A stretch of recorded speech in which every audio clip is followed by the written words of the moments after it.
하나님을 예배하는 예배자입니다. 내가 서 있는 곳 어디서나 하나님을 예배합니다. 내 영혼 거룩한 은혜를 향하여 내 마음 완전한 하나님 향하여 이곳에서 바로 이 시간 하나님을 예배합니다.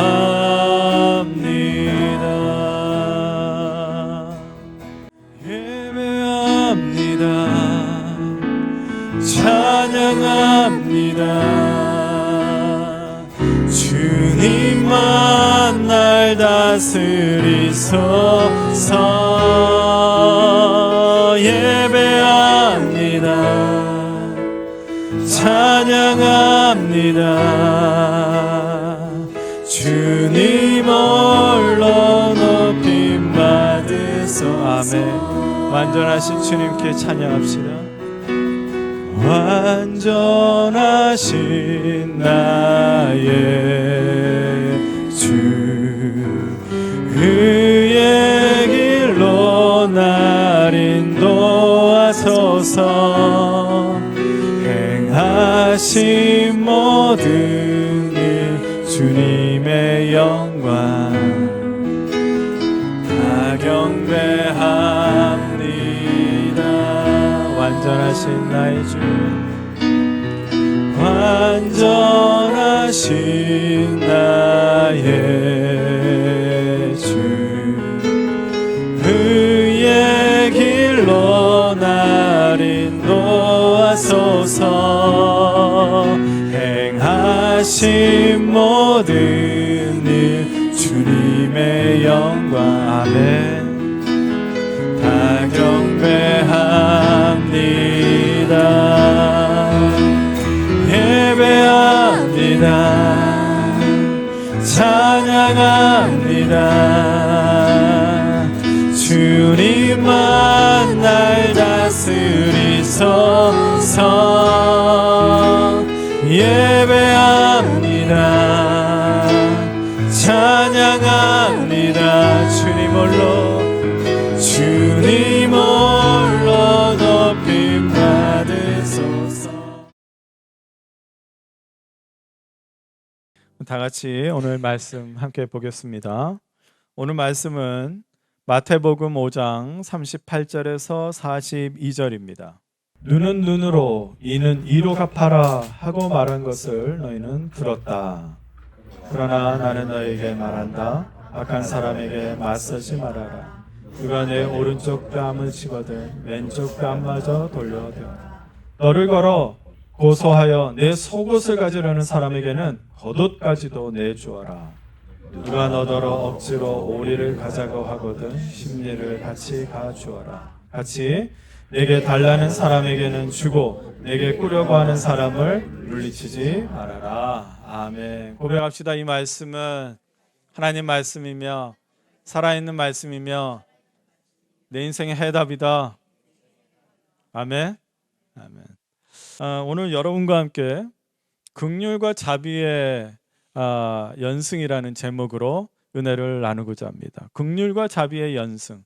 계속해서 우리는 연승 행진, 위닝 스트릭이라는 그 제목으로 주제로 세 번째 말씀을 나누려고 합니다. 혹시 응원하는 그 야구팀이나 축구팀 있으세요? 다 있으세요? 뭐 풋볼팀도 있고. 그런데 그 팀이 이겼다고 하는 소식을 들으면 기분이 어때요? 참 좋습니다. 저번에도 이겼는데 또 이번에도 이겼다. 그러면은 마치 내가 막 이긴 것 같고 막 하루가 막 내가 다 이긴 사람처럼 이렇게 기분이 좋습니다. 교회 공동체가 주님을 기쁘시게 하는 방법 중에 하나는요, 승리하는 겁니다. 어떤 감독이라도요, 지기 위해서 작전을 짜거나 선수 배치를 하는 감독은 없습니다. 이기기 위해서 노력하죠. 우리 주님도 하나님의 자녀들, 하나님 나라의 백성들이 이기기 위해서 말씀해 주시는 거예요. 산상수훈이 그렇습니다. 오늘도 이기는 말씀, 계속 이기는 말씀, 완전히 이기는 말씀으로 이 승리의 기쁨을 올려드릴 수 있기를 주님의 이름으로 축원합니다. 아멘. 오늘 본문은 그리스도인들에게 익숙한 말씀입니다. 익숙한 말씀, 들어본 말씀입니다. 특히 이 본문 때문에 그리스도인들은 도덕적으로 조금 더 착한 사람들이라는 인상을 받게 됩니다. 얼마나 인상적이에요. 39절을 보면 그리스도인들보다 세상 사람들이 잘 아는 말씀이에요. 누가 내 오른뺨을 치거든 왼뺨도 돌려대라. 충격적이죠. 그러나 세상 사람들은 예수님이 무엇 때문에 이런 말씀을 했는지 알려고 하지 않습니다. 그리스도인들도 이 말씀을 단순히 이렇게 이해해요. 우리는 예수님을 따르는 착한 그리스도인이 되어야 하니까 참아야 한다. 싸우면 안 된다. 똑같이 폭력을 사용하면 안 된다. 차라리 더 맞자. 우리 이렇게 생각을 해요. 저는 여러분에게 이렇게 이제 산상수훈을 쭉 지금 말씀을 전하면서 염두해야 할 것이 있다고 늘 말씀드렸어요. 그것이 뭐냐면 예수님 말씀은 그 말씀을 그 자리에 있는 유대인들, 그 자리에 있는 비천하고 가난하고 소외받은 그 사람들조차도 쉽게 이해하고 있다는 거예요. 그 말씀을 전했을 때에 쉽게 이해하더라는 거예요. 예수님을 절대로 이해하기 어렵도록 가르치지 않으셨어요. 그 자리에 있는 누구나 쉽게 이해할 수 있도록 말씀하셨다는 것, 이것을 우리가 염두하고 알아야 돼요. 오히려 우리가 쉽게 이해를 못하는 거죠. 그 이유는 뭐냐면 그 당시에 사용하는 그 언어의 의미를 잘 이해하지 못하고 시대적으로 그 배경 지식이 좀 부족하기 때문에 우리가 잘 이해가 탁 안 되는 거예요. 오늘 본문은 그 시대의 문화와 배경을 통해서 이해해야 합니다. 그리고 예수님이 무엇을 가르치시는지 우리가 깊이 깨달아야 돼요. 오늘 본문의 말씀을 들은 사람은요, 적잖이 충격을 받아요. 우리도 충격받았지만 그 자리에 있는 사람들도 충격을 받았어요. 얼마나 놀랐을까? 왜냐하면 눈은 눈으로, 이는 이로, 발은 발로, 손은 손으로, 유대인이라면 어릴 때부터 그렇게 살아야 한다고 배웠기 때문이에요. 출애굽기 21장 24절에도, 레위기 24장 20절, 신명기 19장 21절에 하나님 말씀으로 분명히 기록되어 있어요. 눈은 눈으로, 이는 이로, 발은 발로. 구약 성경을 읽어보면요, 받은 대로 갚아주는 그런 사건들이 많이 기록되어 있습니다. 사실 눈에는 눈, 이에는 이, 이게 복수하면서 이렇게 보복하면서 이렇게 살아가는 거는 사실 우리도 그렇게 상식적으로 생각하는 거예요. 그렇죠? 한국적인 정서도 마찬가지예요. 부모님들이 항상 그렇게 말을 해요. 너 어디 가서 맞고 오지 말아라. 맞고 다닐 바에 차라리 때리고 와라. 가서 똑같이 해주고 와. 너 두고 보자. 남의 눈에 눈물 나게 하면 내 눈물에 뭐 난다? 피눈물 난다. 우리도 정서가 이래요. 상식이에요. 그런데 과연 하나님 아버지는 우리가 사이좋게 살기 위해서 복수가 필요하고 인간관계 속에서 보복하는 것은 당연한 것이다, 그렇게 허용하시는 걸까요? 그럼 말씀대로 눈에는 눈, 이에는 이 그대로 복수가 됩니까? 아니죠. 개인이 갚으려는 복수는요, 절대로 공정할 수가 없어요. 피해자가 생각하는 만큼 가해자는 그렇게 생각 안 합니다. 그렇죠? 그런 말 있잖아요. 또 한국적인 정서로. 때린 사람은 모르지만 맞는 사람은 다 기억한다. 공정할 수가 없어요. 하나님께서 공정하게 보복하거나 복수하는 그 율법을 지시한 이유는요, 우리가 공정하고 정확하게 보복하고 그리고 보상하지 못한다는 것을 알기 때문입니다. 그래서 하나님 아버지는 보복을 허용하셨지만 한계를 정한 거예요. 한계가 있는 거예요. 눈에는 눈, 이에는 이, 그건 한계예요. 한계. 성경에 기록된 복수는요, 대표적인 게 야곱의 야곱의 그 딸이 하나밖에 없는데 다말이 그 이방 족속 그 아들, 족장의 아들 세겜에게 성적으로 수치스러운 일을 당해요. 그, 그 다말의 그 친오빠, 야곱에게는 이제 두 아내가 있으니까 이 레아 쪽이거든요. 그 친오빠 시므온과 레위가요, 아주 좋게, 왜냐하면 그래도 이 세겜은 다말을 사랑해서 결혼까지 하려고 책임지려고 했어요. 그런데 시므온과 레위는 그 결혼식장에 그 족장과 그 세겜과 그 족장의 모든 사람들을 멸절시켜 버립니다. 동등해요? 세겜만 죽여야지 왜 그 사람들을 다 죽입니까? 그래서 하나님 아버지는 공정하게 죄를 심판하고 그에 따른 벌을 받도록 하셨어요. 감정적인 복수와 보복은 공정할 수가 없기 때문입니다. 그래서 눈에는 눈, 이에는 이, 이 율법은 개인이 마음대로 복수하라고 준 법이 아님이에요. 오히려 재판관을 딱 두고 그 재판관의 과도한 보복을 제한하는 거예요. 이제 이 법에 대한, 이 율법에 대한 이 배경을 간략하게 말씀드렸는데 이해가 되시지요? 그런데 예수님께서 이 복수법에 대해서 왜 말씀을 하셨는가? 왜 말씀하셨는가? 그걸 알아야 돼요.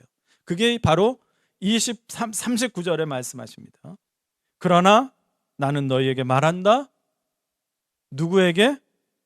악한 사람에게 맞서지 말아라. 악한 사람에게 맞서지 말아라. 악한 사람은 헬라어로요, 포네로인데 이 단어를 들었을 때에 우리는 못 알아듣지만 유대인들은 다 알아들었어요. 우리가 번역해서 들었을 때는 도덕적으로 악한 사람, 나쁜 사람 이렇게 이해하는데 그들은요, 포네로라는 단어를 들었을 때에 우리 가족, 우리 민족을 심하게 괴롭히고 모욕하고 함부로 여기는 그러한 악한 사람으로 이해가 되는 거예요. 그러면 그 악한 사람으로 누구를 떠올렸을까? 그리고 그 악한 사람에게 뭐 하지 말라? 맞서지 말라라고 했어요. 여기서 맞서지 말라, 이거 헬라어로요, 안티스테나이인데 이것은 뭐냐면 피를 흘리면서 격렬하게 맞서 싸운다는 거예요. 그러니까 이것은 무슨 용어냐면 군사 용어예요. 군인들이 사용하는 표현입니다. 그 당시 유대인들은 로마 제국의 무자비한 지배와 억압으로 고통을 받고 있었어요. 그리고 또 같은 민족이지만 대제사장들과 종교 지도자들의 불공정한 착취로 분노하고 있었습니다. 그래서 눈에는 눈, 이에는 이, 그래 폭력적으로 무장해야 한다는 열심당, 젤롯당이라고 하고 열심당이 생겼어요. 그들은 무기를 들고 군사를 일으켜서 테러를 해가면서 나라를 다시 찾아와야 한다. 그래서 열심당이라고 그랬어요. 그리고 또 다른 조직이 또 있었어요. 이들은요, 어차피 상대할 수 없으니까 이 세상에 숨죽이고 참으면서 숨으면서 그렇게 지내자는 에세네라는 조직이 있었어요. 그럼 예수님은 이런 에세네 사람들처럼 상대하지 말고 참으라는 뜻으로 맞서지 말라고 말씀하셨을까요? 그렇지가 않습니다. 예수님은 그 자리에서 그 말씀을 듣는 사람들이 딱 떠오르는 그 악한 사람들, 그 사람들에게 폭력적으로 복수하려고 하지 말고, 분노의 방법을 선택하지 말고, 악의 방법을 선택하지 말고 이제 이런 방법으로 상대하라고 가르치는 거예요. 첫째가 뭐냐? 나의 오른쪽 뺨을 치는 사람이 악한 사람이 있어요. 내 오른쪽 뺨을 치는 악한 사람이 있어요. 자, 그 사람은 왜 나의 오른쪽 뺨을 치는 걸까? 옆사람을 보세요. 옆사람을 보면 한번 봐야 돼요. 여러분들의 오른손으로 어디를 때리게 돼 있나 보세요. 자, 이제 직접 때리려고 하지 마세요. 티 내면 안 되지. 그냥 살짝 이렇게 올라가는 척만 해보세요. 왼뺨. 여러분 오른손으로 그 사람 오른쪽 뺨을 어떻게 때리겠어요? 그래서 당시 문화에서 오른쪽이 중요해요. 오른쪽이. 그리고 그 당시에는 거의 오른손잡이에요.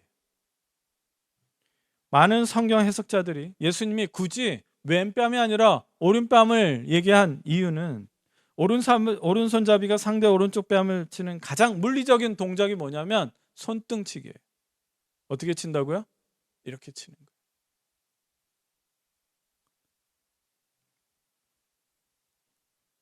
그래서 많은 해석자들이 손등치기를 말한다는 거예요.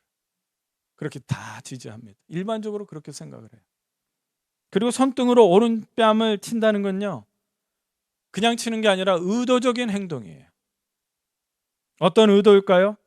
당시 손등으로 상대의 오른쪽 뺨을 치는 거, 백핸드로 이렇게 치는 거, 흔히 주인이 종에게, 로마인이 유대인에게, 남자가 여자에게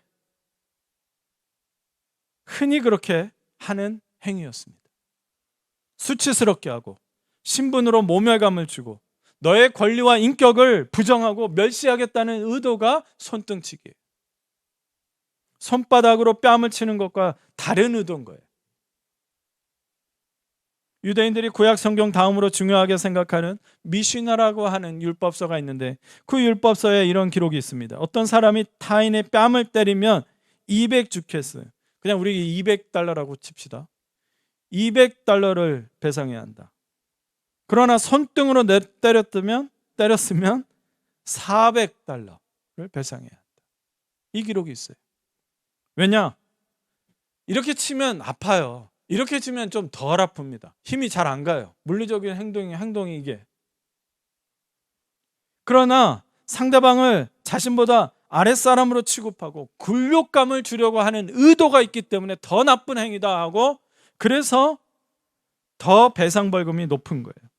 그러므로 예수님의 그 말씀을 듣고 있는 유대인들은 이 율법이 생각이 나는 거예요. 손등치기가 떠올랐던 거예요.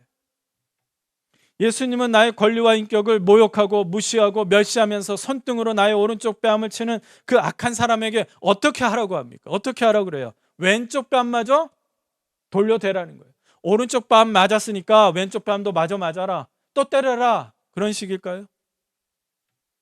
모욕하는 손등이 아니라 오히려 손바닥으로 대등한 인격으로 나를 상대하라는 거예요.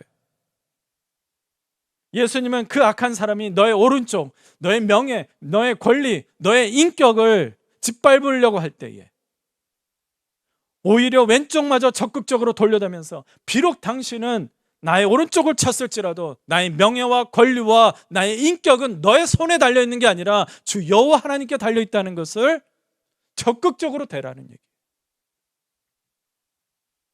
하나님의 백성으로서 악한 사람에게 악의 구조와 악의 원리로 상대하는 것이 아니라 하나님 나라의 방식으로 말씀하는 겁니다.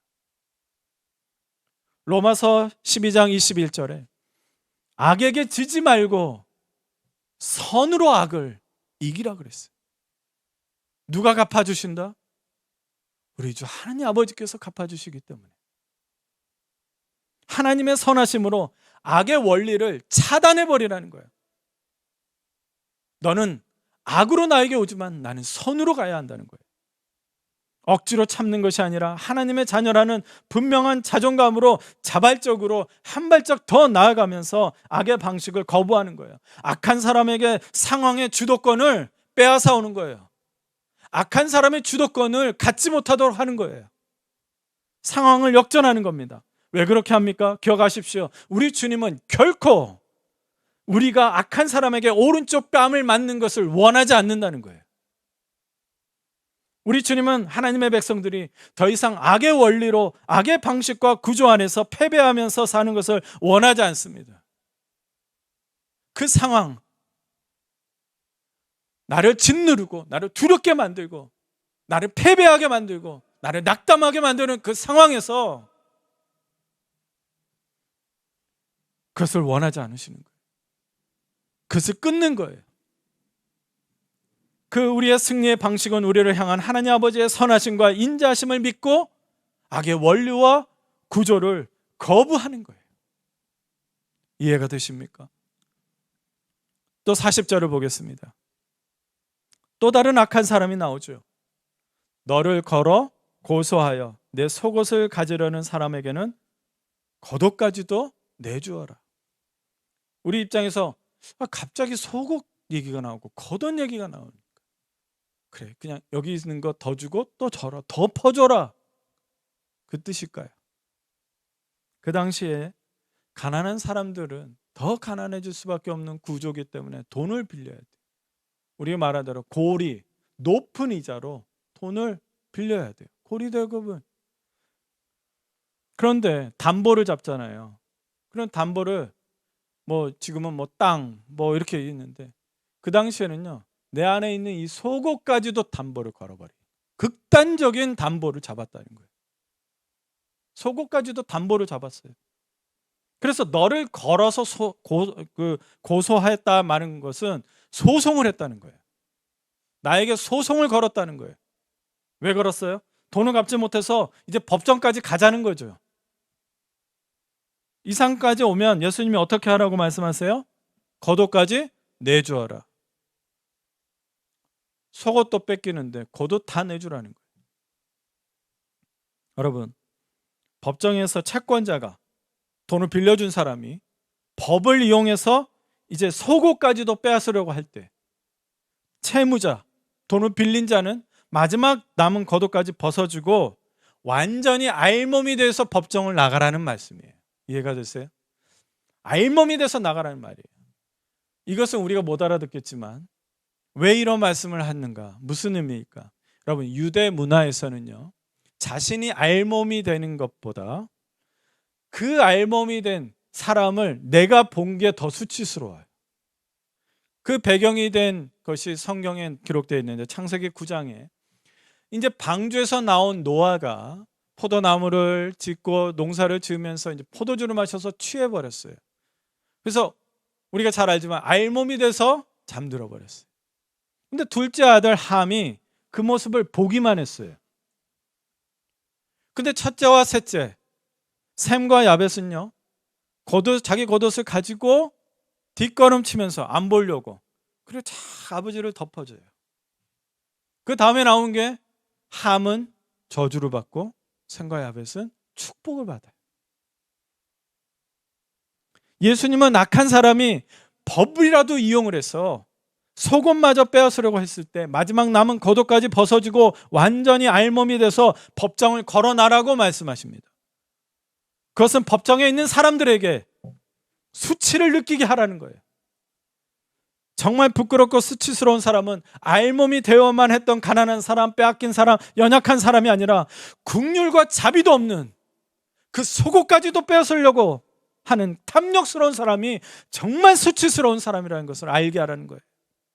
출애굽기 22장 26절 27절에 이런 율법이 있습니다.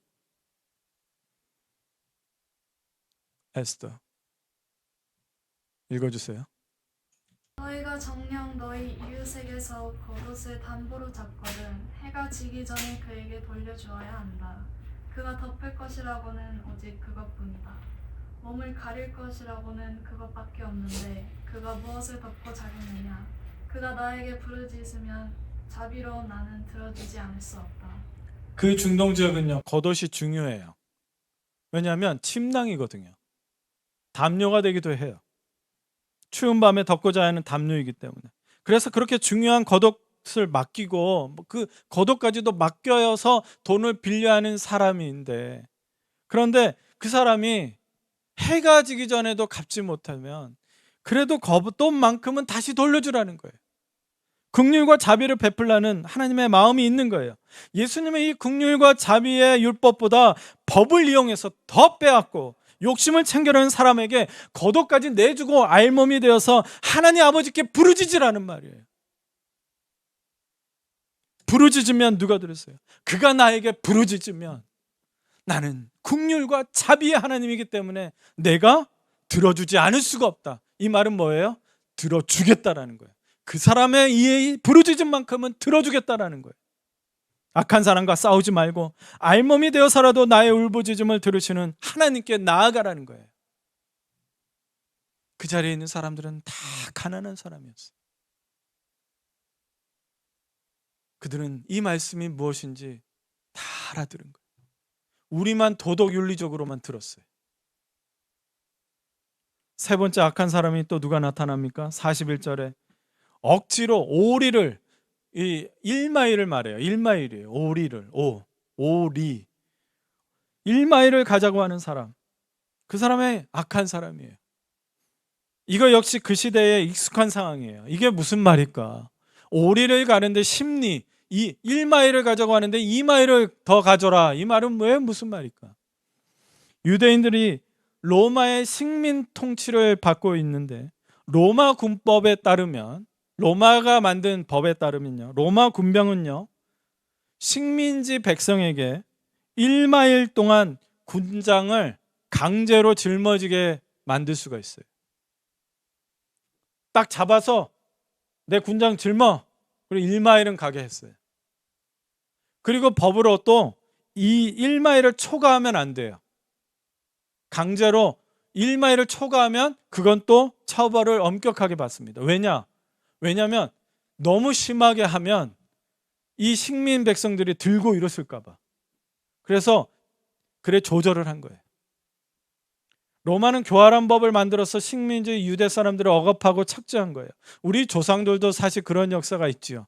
그죠? 일제 식민지 시대에 억지로 끌려가서 모진 노동을 해서 목숨도 잃고 굶어 죽고 가족들과 생이별을 한 아픈 역사가 있어요. 근데 예수님은 이런 일을 당할 때 1마일을 더 가지라고 말씀한 거예요. 이 말씀을 듣고 혼란스러웠을 겁니다. 얼핏 들으면 로마 제국에 더 협조하라는 말이야? 그렇게 이해할 수 있기 때문에 이런 말씀 왜 하시고 그런 무슨 의미가 있을까? 이 상황 자체도요, 주도권을 빼앗기지 말라는 거예요.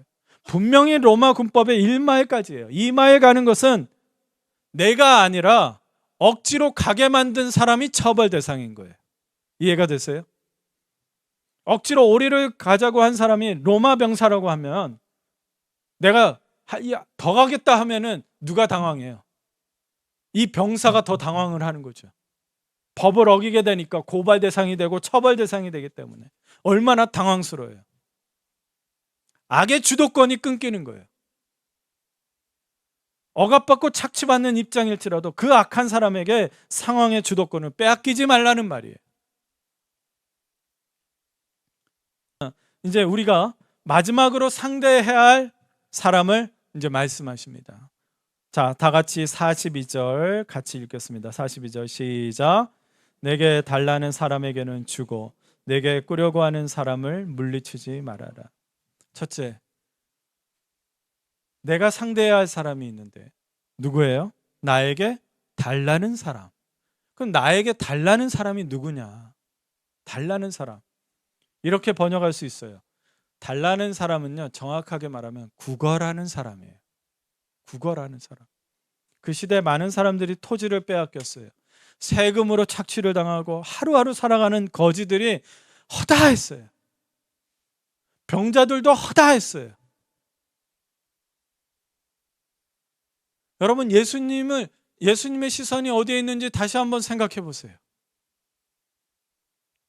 달라는 사람이었어요. 구걸하는 사람이었어요. 거지들이었어요. 병에 걸려서 저주받아 쫓겨난 사람들이었어요.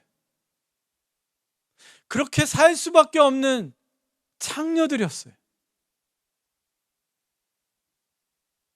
그들은 게으른 사람이 아니라 최하층 사람이고 소외받고 버림받았다고 생각하는 사람들이었어요. 구걸하는 사람, 연약한 사람, 도움이 필요한 사람, 그 사람들이 나에게 찾아오면 그것은 주님께서 보내주신 겁니다. 그러면 또 한 사람은 누구예요? 나에게 누가 찾아와요? 나에게 꾸려고 하는 사람이 와요. 꾸려고 하는 사람. 이 부분은 이해하기 쉽지가 않은데요. 신명기 15장에 그런 법이 있어요. 돈을 빌리는데 7년째가 되면 그냥 그거 다 탕감해 주라는 법이, 희년이라는 제도가 있었어요. 빚을 다 탕감해 줘요. 7년이 되면 그냥 다 탕감을 해줘요. 그런데 점점 부자들이요, 이거를 이용을 하는 거예요. 6년째가 되면 어떻게든 받아내는 거예요. 이자도 다 받아내고 담보도 다 받아내고 싸그리 없애는 거예요. 7년이 되기 전에. 그러니까 부자는 더 부자가 되고 가난한 사람들은 더 가난하게 없는 거예요. 가난한 사람들은 이제 빚을 져야지 살 수 있는데, 부자들이요, 빌려주겠습니까? 안 빌려주겠습니까? 담보도 없는데 안 빌려주는 거예요. 그 시대가 그랬습니다. 주님은 악한 부자처럼 못 갚을 것 생각하고 이자 생각하고 담보 생각하고 희년 계산해가면서 그런 악한 행동하지 말라는 거예요. 주님께서 내가 도와줄 수 있는 능력이 되니까 그 사람을 보내주셨는데, 그러면 그 사람을 뭐 하지 말라? 물리치지 말라는 거예요. 이자는 이렇게 받고 담보를 이렇게 받고 그렇게 하라고 했어요? 빌려주라 마라 그렇게 하셨어요? 우리가 해야 할 것은 뭐예요? 물리치면 안 되는 거예요. 주님이 보내신 그 사람들을 물리치면 안 되는 거예요. 이제 말씀 마칩니다. 오늘은 어떻게 승리하느냐? 악은 우리 삶 가운데에 무슨 모양이든 악의 원리와 구조와 그 상황으로 우리에게 주도권을 가지고 우리를 다스리고 짓누르고 이기려고 하는데 주님 그거 원하지 않는다는 거예요. 그거 오늘 이 말씀으로 가르쳐 주는 거예요. 주도권 빼앗기지 마. 주님께 부르짖으면 되고, 율법에 있어서 정확하게 나와 있으니까 너 욕심대로 살지 마. 그것은 악의 원리로 사는 거예요. 우리는 긍휼과 자비함으로 우리는 승리하면서 사는 사람들이에요. 여러분, 주님의 자비하심으로 악의 원리, 악의 순환을 끊어버리고 그 악이 지배하는 그 주도권을 끊어버리고 주님의 자비하심과 긍휼함의 그 주도권으로 승리하는 여러분 되기를 주님의 이름으로 축복합니다. 기도하겠습니다. 사랑이 많으신 하나님 아버지, 주님, 오늘 이 말씀이 무슨 말씀인가 했습니다. 근데 놀라운 승리의 공식이 들어있는 것을 우리가 알게 됩니다. 주님, 이 말씀을 들을 때에 주님 우리를 그 악의 권세 아래, 악의 구조와 원리 안에, 악이 계속해서 순환하는 이 세상 가운데 우리가 승리하는 자들로 세워 주시옵소서. 예수님의 이름으로 기도드립니다.